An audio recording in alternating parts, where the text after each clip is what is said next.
Hi, Butch. This is Chris Graham with Augusta Free Press. Hey, Chris, how are you today? Good. I'm sorry I'm calling so late. Yeah, I know you called Not, earlier this morning. not a problem. I'm just an early riser. Oh, yeah. Chris, I just got a quick question. Uh huh. And yesterday evening, according to Timmy, you filed another FOIA request. I did. There was a young lady's name in that FOIA request. Can you tell me how you got that name? It's been all over the place for months. That's how I got that name. No, It's I couldn't even no. tell you. How did you get that name? I Well, I mean, know if you this. don't want to tell me, if you don't want to tell me, just say you don't want to tell me. But I got a good feeling. I know how you got it. I just wanted to confirm it Uh, because I've got a file started. you got a file started? Oh yeah. Oh yeah. I've got a What's file start. They're playing political games. I don't play political games. I play criminal games. And yeah, I've got a file started. what? Who are So they? I just wanted to know what your source was for using that young lady's name. Who are they? Uh, you'll find out when it starts. Um, you're saying you don't want to tell me? I'm saying that I can't I even. mean, you didn't hesitate yesterday to say where you got those text messages from. You said Scott Klein. Yeah, yeah. I was going to give you the chance of where you got this young lady's name that you put in that FOIA request. Yeah, I will tell you that that name has been all over the place, and I couldn't tell you the first place I heard it because it's been out there since March. Okay, but you're saying it's been all over the place. Well, where are some of the sources that you got her name? Where are some of the sources that I got her name? Gosh, I got. Yeah. You want me to tell you the numerous texts I got that at the time before he even resigned, who was telling me Who these did the things? text come from? Yeah.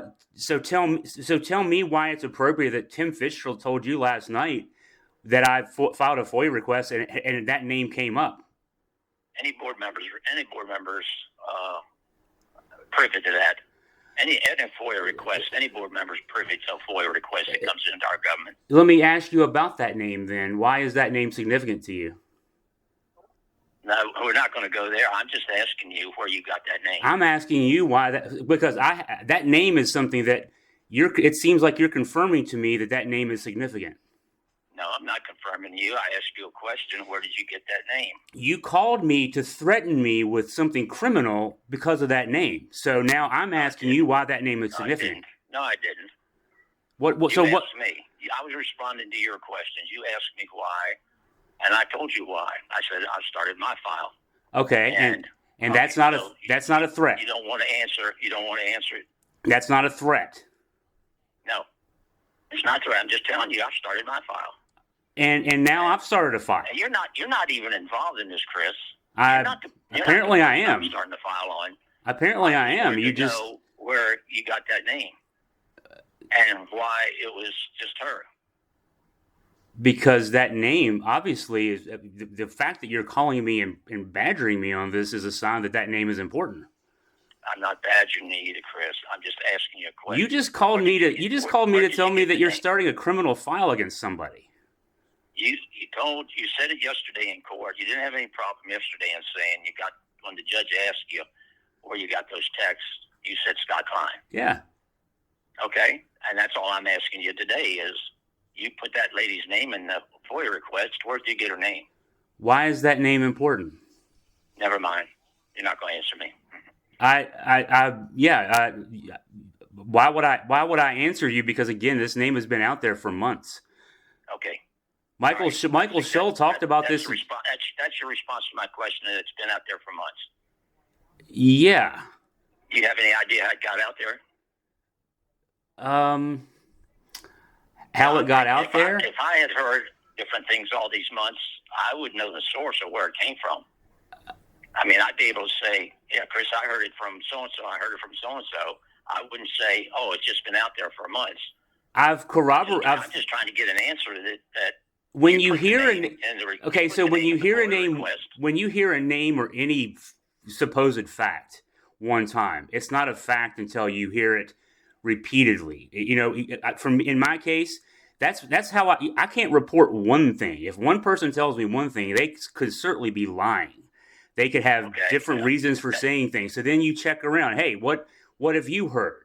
And Okay. honestly, this was not even something that until Michael Shull in July said during the Board of Supervisors meeting that the March meeting was about sexual harassment. That wasn't even on my radar. We were writing about animal shelter. We were writing about police and body cams. Michael inadvertently. Chris, that's not what I'm talking to you about. I'm just asking you a simple question. But I'm giving. Well, it's not a simple answer because again, you hear one person say one thing. That doesn't mean anything. You have to be able to check with people and get 2, 3, 4, and then when all of a sudden you hear the name repeatedly, that's when. All I'm asking is, where did you hear it from? Because I will go to that source and say, where did you hear it from? Are you subpoenaing me for something? I mean, I'm not going to be. I'm not even thinking of the word snitch here. It's not. You can investigate however you want to investigate. You're a member of the Board of Supervisors. I'm going to have to ask him now. Not making sense with what you said yesterday in court, and now what I'm asking you today. You didn't have any problem saying I got those text messages from. Oh, because that's where the text messages came from. Because he shared. Well, I'm asking you where you got this lady's name from. Are you a judge? In court yesterday, the judge asked me a question. Where did these text messages come from? Okay. That's the honest answer. That's where the text messages came from. If you'd offer up where the name came from. So if you don't want to, just, okay, that's fine. This has been fun. You're not going to upset me if you say I don't want to tell you. Just say I don't want to tell you. I've been saying everything I can. I don't want to tell you because I have had numerous people say that name to me, and that's the only reason it rose to the level of I better put that in the Freedom of Information Act request. Okay, well, who are the numerous people? Do you want to name any of them? I do not want to name any of them.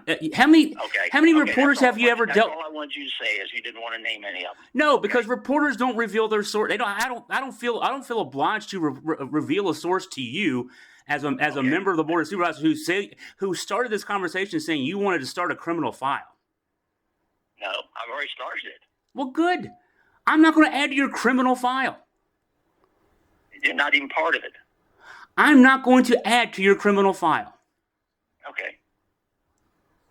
Okay. Why is that name important to you? Because you included it in the FOIA request. How did you come about using her name? Why would it matter if I used her name? I'm just asking you. I'm asking you. Why does it matter that I used her name? Because you made the request. Were you asking? Were you among the people telling Steve Morelli to step down from the board? That hasn't got anything to do with what I'm asking you. That has everything to do with what I'm asking you. I was going to ask you that question. I'm not going to comment on that because it was in closed session. I was going to ask you that question yesterday if the county had not intervened and pretended that for what they couldn't find for 45 minutes was suddenly found. All right. After yesterday, I thought you might say who gave you that lady's name. After listening to you in court, I said, well, I'll give Chris a call and see where he came up with that name. And the first thing you said was, I'm starting a criminal file. No, that's not what the first thing I was. You asked me why. And I told you I don't play political games. I play criminal games. Good. I'm not going to participate in your bogus criminal investigation here. I think you were sitting in court the day that Judge Shaw said that he felt like there was a criminal act involved, and that got my attention. He did not say that. The attorney for the county said that. No, the judge said it. I was sitting there closer than you were. The attorney for the county said that repeatedly. Well, I triple checked it after I left there, and that is what the judge said. Well, did you read the judge's ruling? Hey, Chris, I didn't call you to argue with you or even go into all of this stuff. I just said, where did you get the lady's name? And obviously you don't want to tell me. So that's okay. No hard feelings. Oh, there are hard feelings. There are hard feelings. No? Okay. Yeah, there are hard feelings. No, my part. There are hard because I mean you called me to badger me. You called me to threaten criminal stuff. I'll take that. I'll take that with the way it was intended. This was an intimidating phone call. No way. I didn't start out as an intimidating phone call. I asked you a simple question, and you turned it into it. I didn't. The I was record. answering your questions. The record. I answered your questions. You didn't answer my question. The recording will indicate that this was an intimidating phone call. We'll let the people judge for that. Okay. Okay. Yeah. And I knew I'd be recorded, so I didn't see anything that bothers me. Oh, that's fine. Yeah. If it doesn't bother you to call a reporter and intimidate the reporter, that's good for you. That says a lot about. It says a lot about the folks. I'm intimidating you. I just asked you where you got that name. Where did that name come up? And I've asked you, and you who seem to be a paragon of answer questions, talking to me, answer questions. I've asked you repeatedly, why does that name mean anything to you? Okay. And so you don't want to answer that question, even though it's important enough to call me and ask me about that. You didn't call me and ask me that question. You asked me that question because I called you and asked you this question, and so. And I didn't know what question you wanted. Chris, you said you had a simple question, and that's a simple question. The question for me is, why does that name mean anything to you? Yeah, it means a lot to me. So I understand, and I know why it means a lot to you. How do you know that? How would I know that? Yeah, how do you know that? I know that it means a lot to you. See, these are the kind of games that I'm talking about. So you don't want to tell me that's okay. So, and you're not the only one. Never mind. This is not going to go anywhere. I'm sorry I wasted your time. I thought after yesterday that you just might say, well, this is where I got it. So, but why would you? So I understand. Yeah, and now I've got to call Tim Fitzgerald. Okay, so thanks for calling me. Or thanks for calling earlier. Yeah, I appreciate that. Okay. All right, thanks.